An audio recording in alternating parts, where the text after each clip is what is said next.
Hi everyone.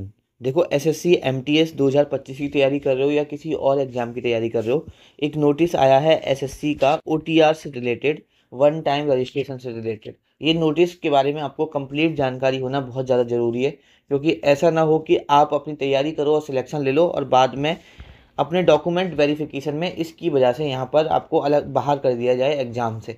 तो one time registration क्या है और आधार की इसमें क्या बात की गई है, आपने बहुत सारे कमेंट करके पूछा भी है, तो उसी के बारे में हम यहाँ डिटेल में बात करने वाले हैं। उससे पहले देखो, अगर आप एसएससी की तैयारी कर रहे हो, आप सभी को पता है कि प्रैक्टिस करना कितना ज़्यादा ज़रूरी है, और प्रैक्टिस के लिए नो डाउट सबसे बेस्ट प्लेटफॉर्म है यहाँ पर टेक्स्ट बुक।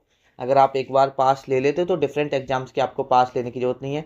आप कोई प्रीवियस ईयर मॉक टेस्ट वहाँ पर एनालिसिस करते हो तो पूरा ओवरऑल समरी आती है। आप टॉपर्स के साथ अपने मार्क्स को कंपेयर कर सकते हो, टाइमिंग को कंपेयर कर सकते हो, एक एवरेज कितना टाइम लग रहा है, आप कितना टाइम ले रहे हो, वो सारी चीज़ें वहाँ पर कंपैरिजन कर सकते हो।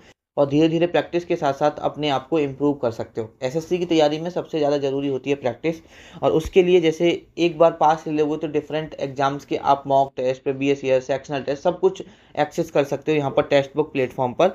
यहाँ पर जो जनरली इनकी जो पास प्रो की प्राइस रहती है वो ज़्यादा ही रहती है यहाँ पर, लेकिन ये लोएस्ट है यहाँ पर, इससे ज़्यादा लोएस्ट कभी टेक्स्ट बुक की प्राइस नहीं होती है। अगर आपके पास टेक्स्ट बुक पास प्रो नहीं है तो आप 351 में अभी परचेज कर सकते हैं। यहाँ पर इनकी ये सेल चल रही है 13 से लेके 15 मई तक। तो अगर अभी आज लास्ट डे है, अगर आपके पास इसका पास नहीं है तो बाय कर लेना, this is the right time. आप अगर DK12 लगाओगे तो 12% का एडिशनल डिस्काउंट मिल जाएगा, और मैं लिंक भी दे दूंगा नीचे डिस्क्रिप्शन में, लिंक के थ्रू आप डायरेक्ट यहाँ पर जा सकते हो। ठीक है, अब यहाँ पर हम बात करते हैं ओटीआर क्या है, ये जो नोटिस आया है एसएससी का ये क्या है। तो देखो, यहाँ पर जो एसएससी के फॉर्म स्टार्ट होने हैं, एक आपका पेपर होता है एसएससी का, फेज 13 का पेपर होगा, उसके जो फॉर्म यहाँ पर स्टार्ट होने हैं वो 2 जून से यहाँ पर फॉर्म स्टार्ट होने हैं।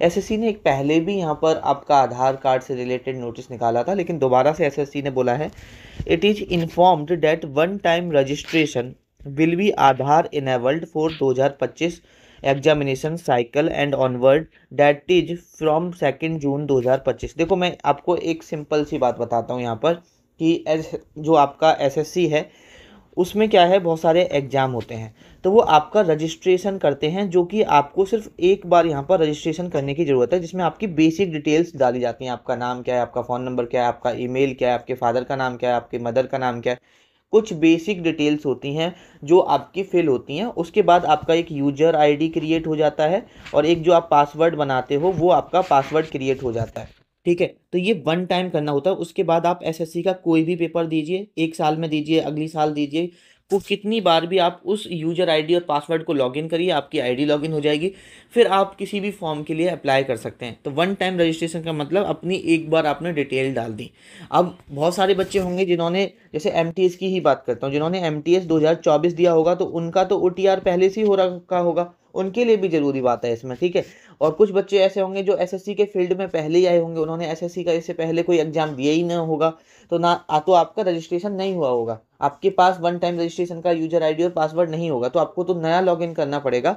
तो जो नए बच्चे हैं पहले उनके लिए बताता हूँ। तो आपको जो वन टाइम रजिस्ट्रेशन करना होता है वो फॉर्म भरते वक्त भी कर सकते हो, फॉर्म से पहले भी कर सकते हो, कभी भी कर सकते हो। वन टाइम रजिस्ट्रेशन जब फॉर्म आ गए उस टाइम भी आप फॉर्म भरते वक्त भी पहले वन टाइम रजिस्ट्रेशन कर दो, फिर फॉर्म भर दो। अगर आप अभी से अपना वन टाइम रजिस्ट्रेशन करके रखना चाहते हो तो अभी से भी आप रख सकते हो। तो एसएससी ने कुछ नहीं बोला, एसएससी ने बोला कि वन टाइम रजिस्ट्रेशन में आपको वही डिटेल्स डालनी है जो आपके आधार कार्ड पर है, आपके फादर का नाम, आपका नाम, आपकी डेट ऑफ बर्थ, जो आपका एड्रेस है, वो सारी चीज़ें वही डालनी है जो आपके आधार कार्ड में है। अब देखो, आधार कार्ड में हो सकता है कि अलग हो यहाँ पर, और यहाँ पर जो आपकी मार्कशीट है या जो अदर डॉक्यूमेंट्स हैं उसमें अलग हो, तो जिसमें आप करेक्शन करा सकते हो। सपोज आधार कार्ड में करेक्शन कराना आसान होता है, और अगर आधार कार्ड में कुछ गलती है, कुछ मिस्टेक्स हैं, तो प्लीज़ आधार कार्ड को जल्दी से जल्दी यहाँ पर करेक्शन करा के वो डिटेल्स यहाँ पर भर दीजिए, क्योंकि आपका आगे जो भी प्रोसेस होगा वो आधार कार्ड बेस्ड ही होगा। और मैं एक और बात कहूँगा, वो अभी एसएससी ने नहीं बोला, लेकिन वो मैं एडिशनल यहाँ पे बोलूँगा कि अगर आपके आधार कार्ड में कोई पुराना नंबर लिंक है या कोई नंबर लिंक नहीं है, तो मैं आपको एक और सजेशन देना चाहूँगा कि आप ना एक नया नंबर जो अभी आप करंटली यूज कर रहे हैं वो लिंक करा लो। वो देखो, जो आपके नियर बाई पोस्ट ऑफिस होगी वहाँ से ये आपका हो जाता है आधार कार्ड करेक्शन।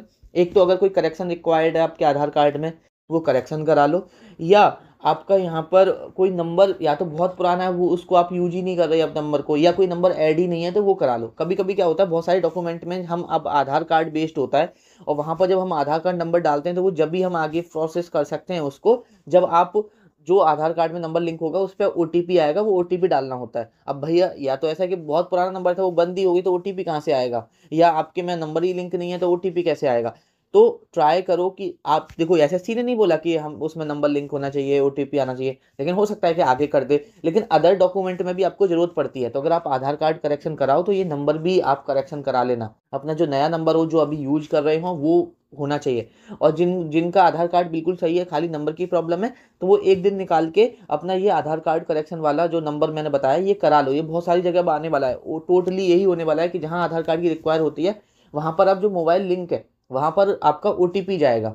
तो आपका अपडेटेड मोबाइल नंबर होना चाहिए जिसको आप अभी यूज कर रहे हो, तो ये चीज़ यहाँ पर ध्यान रखो।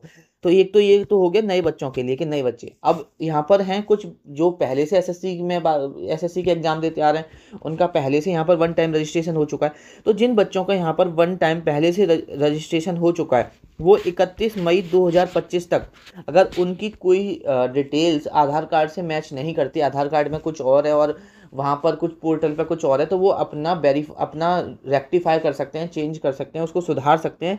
कब तक? 31 मई 2025 तक। तो ये अपडेट है, ये एक छोटी सी अपडेट है, बट इसकी वजह से आप डॉक्यूमेंट वेरिफिकेशन में बाहर हो सकते हो मेरे भाई। आप एग्जाम सेंटर से बाहर हो सकते हो, आप एग्जाम देने जाओ और आपको देने ही ना दिया जाए अगर आप कुछ मिस्टेक करते हो या जो चीज़ बोली है उस पर आप अच्छे से काम नहीं करते हो। तो अगर आधार कार्ड में कोई करेक्शन रिक्वायर्ड है, जल्दी से जल्दी कराकर अपना ओटीआर चेंज कर लो। रजिस्ट्रेशन में अगर कोई मिस्टेक है आपके, तो जो पुराने स्टूडेंट हैं और जो नए स्टूडेंट हैं वो अपना आधार कार्ड देख लो कि सारे नाम, फादर का एटलीस्ट 3 चीज़ तो यहाँ पर सेम होनी ही चाहिए। आपका नाम सेम होना चाहिए, आपका फादर का नाम बिल्कुल एग्जैक्ट सेम होना चाहिए, ठीक है। आपका नाम सेम होना चाहिए, फादर का नाम सेम होना चाहिए, आपकी डीओबी सेम होनी चाहिए, ठीक है। और ट्राई करो कि जो आपका एड्रेस है वो भी यहाँ पर सेम हो, ठीक है। तो ये सारी चीज़ें आपकी एटलीस्ट ये 3 चीज़ तो आपकी एकदम 100% करेक्ट होनी चाहिए। तो यही नोटिस है, ठीक है। बहुत बड़ी बात नहीं है इसको करना, लेकिन छोटी बात भी मत समझना, क्योंकि ये आपको एग्जाम से बाहर या डीबी से बाहर कर सकता है आपके फाइनल सिलेक्शन होने के बावजूद भी। तो इस चीज़ को यहाँ पर ध्यान दो। हाई मतलब बिल्कुल हल्के में नहीं लेना, लाइटली नहीं लेना है इसको, मतलब हार्डली लेना है, मतलब काम करना है इस पर, बेसिकली ये कहना चाह रहा हूँ। तो चलिए इस वीडियो को यहीं पे ख़त्म करते हैं, बस एक छोटी सी इन्फॉर्मेशन थी जो आपको देनी थी। आपसे मुलाकात होगी नेक्स्ट वीडियो में।